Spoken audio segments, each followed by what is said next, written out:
Welcome to Mitsubishi Electric Australia's how-to guide for setting up the Mitsubishi Electric Zone Controller. There are two methods for setting up zones in the Mitsubishi Electric Zone Control system. In this video, we will be covering how to set up zones from the screen of the main controller. The second method available is how to set up zones through the Mitsubishi Electric Wi-Fi app and can be found in the link in the description. To begin, select the settings icon in the top right-hand side of the main controller screen. This will bring up the settings menu. Select the Systems tab. Inside the Systems menu, select the Installer tab.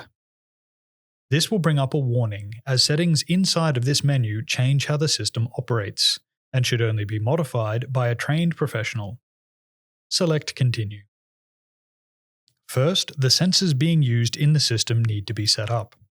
Place your finger on the screen and swipe up to locate the Wired Thermistor Setup and Wireless Receiver tabs. Select Wired Thermistor Setup if you have wired remote sensors in the system. If not, you can skip this section. Inside this menu, there are up to 4 wired sensors available. Use the toggle slider to turn on the wired sensors that have been connected to the zone control interface. These sensors will be lined up with the plugs on the interface. CN201 for Wired Thermistor 1 to CN204 for Wired Thermistor 4. Once this is complete, select the back arrow and return to the Installer menu. Scroll down and select Wireless Receiver. Ensure that the wireless receiver is plugged in and powered. The default selection for the pairing is Auto. For details on pairing specific ID numbers and how to reset the wireless receiver, see the link in the description below for wireless receiver. Select Start Pairing. Pairing wireless remote controllers. The wireless zone remote controls are available with both a white and a black fascia, but the setup procedure for pairing is identical. Press and hold the on, off, and tick buttons for 3 seconds to bring up the pairing menu. Use the up and down arrows to select the pairing number for this controller. It is important that the zone remote controller's pairing number matches the zone that they are being assigned to. For example, if the zone remote controller is in Zone 1, the pairing number must be 1. Zone 2 to pairing number 2. Continued for all wireless zone controllers in the system. The system is pre-programmed, so the zone controller pair number will control the zone motor in the corresponding zone number, so this needs to be set up accurately. Once the correct pairing number is selected, press the tick button to start pairing. This may take a few moments. Once pairing is complete, the screen will display OK. Press and hold the power button for 3 seconds. This will exit the pairing menu. 3 dashes will appear on the screen while the system updates. This may take a few minutes. Repeat this process for each zone remote controller being used in the system. Pairing wireless sensors. To begin pairing wireless sensors, first remove them from their mounting brackets and turn them over. There is a button in the top right-hand side of the sensor when looking at it from the back. Hold this button down for 3 seconds. Release the button and turn the sensor back over. There should be a blinking orange LED that is displayed showing that the pairing is active. This could take a few moments to pair with the receiver. Once pairing is complete, the green LED will come on and stay solid, while the orange LED continues to blink 4 additional times. Then both LEDs will turn off. Repeat this process for each wireless sensor being used in the system. Note, you do not need to set a specific pairing ID for the wireless sensors, as they will take the next available pairing number in sequential order.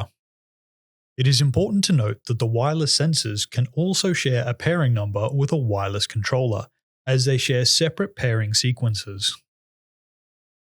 Once pairing is complete, you can identify the pairing number of the sensor by pressing the button on the back of the sensor again. The green or orange LED will blink a number of times corresponding to the table below. This will show you your pairing number. The wireless sensors can be assigned to any zone, regardless of their pairing number. Once all wireless devices have been paired with the receiver, return to the main controller and select Stop Pairing. You can return to the main remote controller settings screens by using the back arrow or the exit cross, and select the Sensor tab to bring up the sensors that are now available in the system. Zone Settings. Inside the Installer menu, select Zone Settings. This will bring up the tile for active zone sensors that have been set up in the previous steps. Turn on the slider toggle for each sensor in the system that is to be assigned to a zone. This can include the main and sub remote control, wired thermistors, wireless zone remote controllers, and wireless sensors. Then select Next. This will bring up an active zone tile.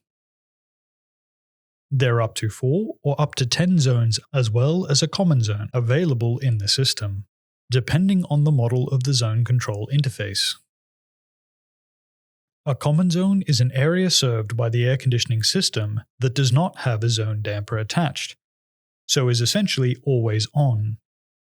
For more details about common zones and its purpose, see the link in the description below, Common Zone. As default, each zone is labeled Zone 1 through Zone 10. For details on how to change a zone name, see the link in the description below for zone naming.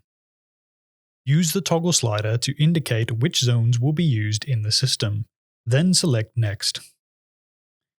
Use the plus and minus icon to select the number of outlets, minimum opening angle and maximum opening angle for the zone damper. The minimum and maximum opening angles can be increased and decreased by 5% increments. The minimum opening angle is the position of the damper when the room has reached its set point, reducing the amount of conditioned air into the room whilst maintaining circulation. The maximum opening angle is set to allow the required airflow into the room. This is usually adjusted during the air balancing stage. Swipe up on the screen to bring up the zone damper opening time. This is set via determining the stroke time. See the link in the description for how to determine stroke time. The stroke time setting is also required for the on-off zone controller.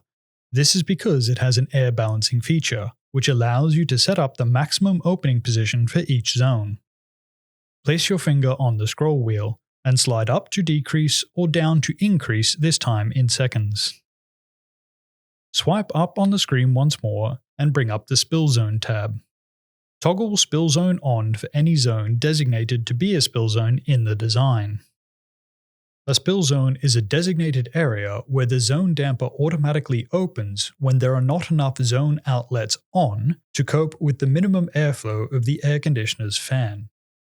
For more details on spill zones and their settings, see the link in the description for Spill Zones Explained. Swipe up on the screen again to bring up the zone sensors. Tap the white circle on the selection tile to indicate the sensor is assigned to this zone. This could include one or more sensors, or no sensors if not required, depending on your setup. Once the allocated sensors have been selected, return to the top and use the left or right arrow to select the next zone. Repeat this process for all zones in the system, and then select Finish.